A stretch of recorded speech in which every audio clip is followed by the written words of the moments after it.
Aqar qamish ichaman deyaptilar mana shu odam. Mana, aka iching. Ko'ray qanaqa ekan.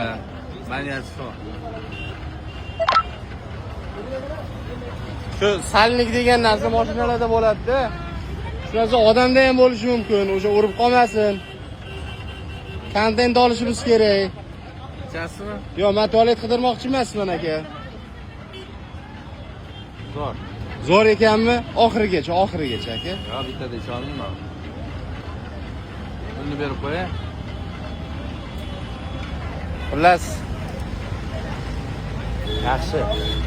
Murod akam bilan ko'p esda qolarli vaziyatlarimiz bo'lgan. Bir-birimizni hech qachon unutmaymiz. Oqibatimiz endi shu kungachami, ertagachami, indingachami Alloh biladi. Hammasi yaxshilikka xullas. Mendan rozi bo'lasizlar. Roziman aka. Mana.